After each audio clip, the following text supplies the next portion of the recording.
Amigos e amigas, vamos a mais um momento da nossa liturgia. Vamos ouvir a palavra de Deus. Deus nos fala. É a liturgia da palavra da Igreja Católica Apostólica Romana no mundo inteiro, 14 de julho de 2020, terça-feira, 15ª semana do Tempo Comum. A cor litúrgica é verde e no rito da celebração católica temos o ofício do dia, antífona da entrada. Contemplarei, justificado a vossa face, e serei saciado quando manifestar a vossa glória. Contemplarei, justificado a vossa face, e serei saciado quando manifestar a vossa glória. Salmo 16, versículo 15, oração do dia. Ó Deus, que mostrais a luz da verdade aos que erram, para retomarem o bom caminho, dai a todos os que professam a fé, rejeitar o que não convém ao cristão e abraçar tudo o que é digno desse nome, por nosso Senhor Jesus Cristo, vosso Filho, na unidade do Espírito Santo. Primeira leitura, leitura do livro do profeta Isaías, capítulo 7, versículos do 1º ao 9. No tempo de Acás, filho de Joatão, filho de Osias, rei de Judá, aconteceu que Razom, rei da Síria, e Faceia, filho de Romelias, rei de Israel, puseram-se em marcha para atacar Jerusalém, mas não conseguiram conquistá-la. Foi dada notícia à casa de Davi: os homens da Síria estão acampados em Efraim. Tremeu o coração do rei e de todo o povo, como as árvores da floresta diante do vento. Então disse o Senhor a Isaías: vai ao encontro de Acás com teu filho Sear e Assub, isto é, um resto voltará, até a ponta do canal, na piscina superior, na direção da estrada do campo dos pisadores, e dirás ao rei: procura estar calmo, não temas nem estremeça o teu coração por causa desses 2 pedaços de tição fumegantes, diante da ira furiosa de Razom e da Síria e do filho de Romelias, por terem a Síria, Efraim e o filho de Romelias conjurado contra ti, dizendo: vamos atacar Judá, enchê-lo de medo e conquistá-lo para nós, e nomear novo rei, o filho de Tabeel. Isto diz o Senhor Deus: este plano fracassará, nada disso se realizará, que seja Damasco a capital da Síria e Razom o chefe de Damasco. Dentro de 65 anos, deixará Efraim de ser povo, que seja a Samaria, capital de Efraim, e o filho de Romelias, chefe de Efraim. De resto, se não confiardes, não podereis manter-vos firmes. Palavra do Senhor, graças a Deus. Salmo responsorial, Salmo 48, versículos do 2º ao 3º A, 3º B ao 4º, 5º ao 6º, 7º ao 8º, refrão 9º D. Retificando, o Senhor estabelece sua cidade para sempre. Repitamos: o Senhor estabelece sua cidade para sempre. Grande é o Senhor e muito digno de louvores na cidade onde ele mora. Seu Monte Santo, esta colina encantadora é a alegria do universo. O Senhor estabelece sua cidade para sempre. Monte Sião, no extremo norte situado, és a mansão do grande rei. Deus revelou-se em suas fortes cidadelas, um refúgio poderoso. O Senhor estabelece sua cidade para sempre. Pois eis que os reis da terra se aliaram e todos juntos avançaram. Mal a viram, de pavor estremeceram, debandaram perturbados. O Senhor estabelece sua cidade para sempre.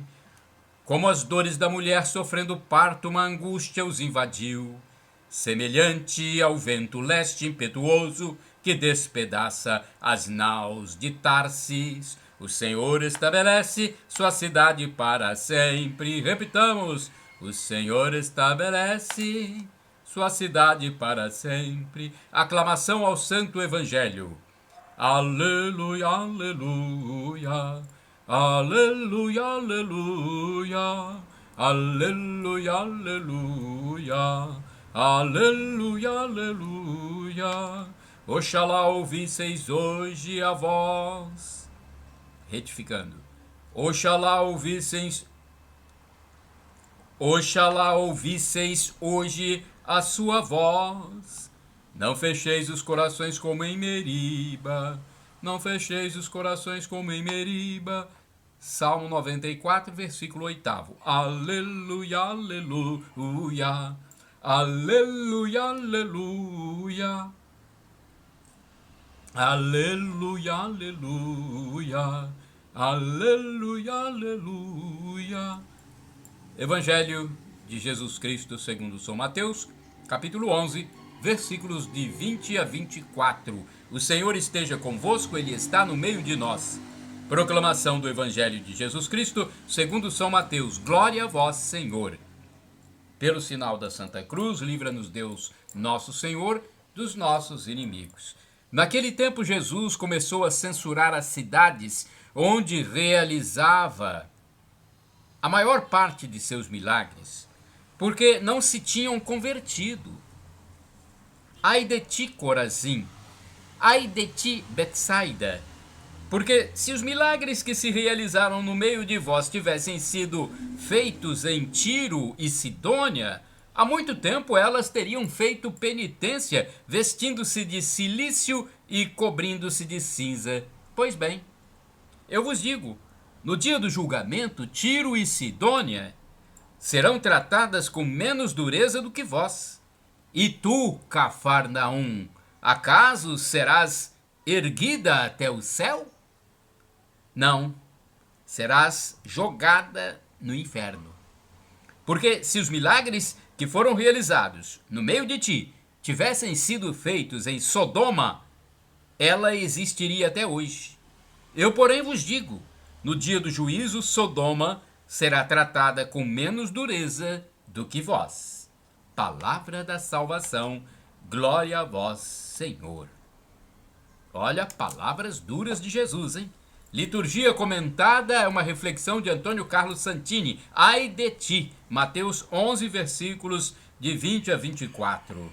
O evangelho de hoje mostra um lado sombrio da pregação de Jesus. O mesmo Rabi que cantou as bem-aventuranças para os pobres, os que choravam, os que tinham sede de justiça, desta vez despede mal-aventuranças sobre aqueles que não reconheceram os sinais do Messias em seu meio. Obviamente, não são pragas nem maldições, impossíveis em um coração feito de misericórdia. Estas culminações apenas registram um risco que todos nós corremos nesta vida: deixar passar uma graça que não volta, perder o bonde da salvação, desperdiçar as oportunidades que Deus oferece gratuitamente a cada pessoa que vem a este mundo. É assim que Jesus chega ao extremo de cotejar Corazim e Betsaida. É verdade. Corazim e Betsaida. Jesus diz isso literalmente. Então, são duas cidades do povo escolhido por Deus.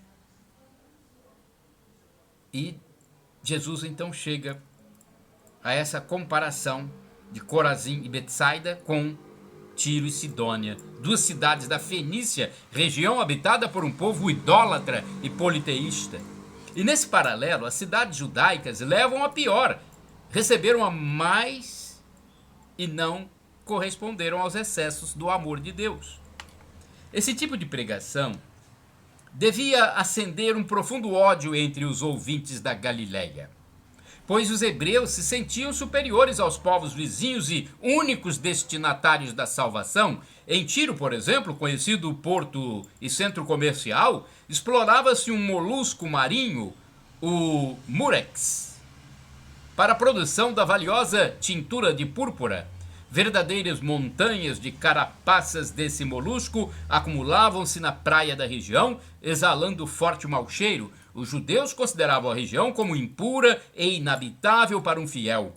A comparação feita por Jesus acenderia muitas iras. O tom de certa mágoa nas palavras do mestre manifesta uma constante de seus sentimentos. A profunda tristeza de ser rejeitado pelo seu próprio povo. O Evangelho de São Lucas, de modo especial, repetirá elogios aos estrangeiros, que demonstravam mais fé que os de sua casa. Está lá em Lucas 4, versículos 23 a 27. Lucas 7, versículo 9. Lucas 17, versículo 18, Lucas 23, versículo 47. A igreja, o novo Israel, também corre o risco de se vangloriar como povo escolhido e ignorar os sinais que o Senhor realiza em seu meio, chamando a uma contínua conversão. Podemos ignorar Jesus, que passa disfarçado em nossas ruas, enquanto celebramos um culto sem alma. Deus permita que nós não acabemos ouvindo a mesma lamentação. Ai de vós! Fiquemos atentos aos apelos amorosos do Senhor. Irmãos e irmãs, orai sem cessar. Minha felicidade é estar perto de Deus. Salmo 73, versículo 28. Santo do dia agora. Olha, eu só quero dizer que podem utilizar este vídeo livremente, gratuitamente. Porque foi Jesus quem mandou: ide pelo mundo e evangelizai, o que de graça recebestes, deem também de graça. O vídeo está no canal no YouTube Paulo Roberto Maciel, no blog repórterpaulomaciel.blogspot.com, facebook.com/Paulo Maciel da rádio e eventualmente no instagram.com Paulo Roberto Maciel 6/. O texto que eu vou ler a seguir é do padre Evaldo César de Souza, missionário redentorista, que escreve para o site a12.com. 14 de julho é dia de São Camilo de Leles.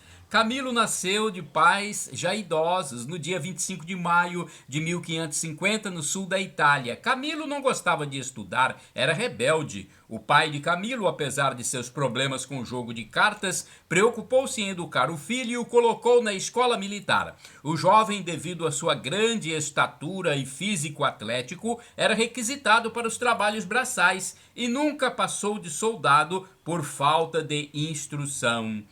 Aos 19 anos, pensou em entrar para a vida religiosa, mas um tumor no pé impediu sua admissão. Ele então foi enviado para o Hospital de São Tiago, em Roma. Sem dinheiro para o tratamento, conseguiu ser internado em troca do trabalho como servente. Com 25 anos de idade, pediu novamente para ingressar na Ordem dos Franciscanos, mas novamente não foi aceito.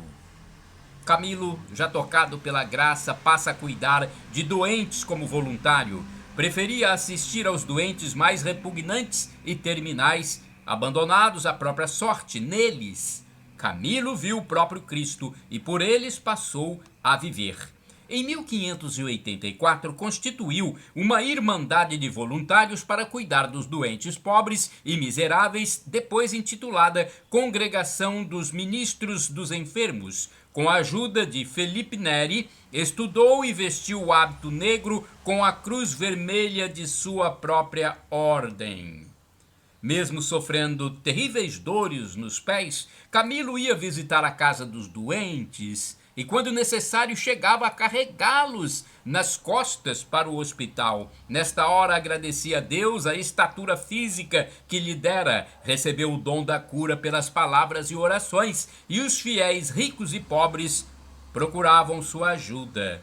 Era um homem muito querido em toda a Itália. quando morreu em 14 de julho de 1614. Foi canonizado em 1746. Em 1886 foi declarado padroeiro dos enfermos, dos doentes e dos hospitais. Reflexão. A bula da canonização enaltece a virtude da caridade de São Camilo. A caridade chegou-lhe ao extremo por ocasião da peste em Roma. Embora doente, sofrendo dores terríveis no pé, ia de casa em casa procurando, socorrendo e consolando os pobres doentes. Numerosos são os casos em que foi visto, levando às costas os doentes ao hospital, onde os tratava com maior carinho. Ó São Camilo, vamos à oração? Rezemos, ó São Camilo, que imitando Jesus Cristo destes a vida pelos semelhantes, dedicando-vos aos enfermos, socorrei-me na minha doença, aliviai-me as dores, fortalecei meu ânimo, ajudai-me a aceitar os sofrimentos para purificar-me dos meus pecados. Amém. Shalom Adonai, uma expressão hebraica que significa a paz do Senhor. El Shaddai, Deus onipotente, Deus todo-poderoso, acredite, Ele vai resolver o seu problema se for para o seu bem. Se for para o nosso bem, Deus resolve aquilo que nós pedimos para Ele resolver.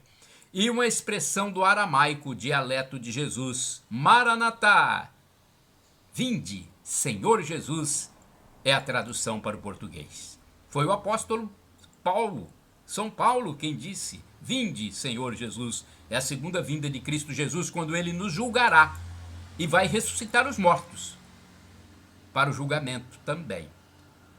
Arrependa-se dos seus pecados, peça perdão a Deus e acredite que Jesus é Deus no mistério da Santíssima Trindade. E quando Jesus voltar, no seu retorno, Ele vai te absolver e te dar, e também a mim, a vida eterna, onde teremos felicidade em plenitude. O sofrimento de agora nem se compara com a glória futura que será revelada em nós.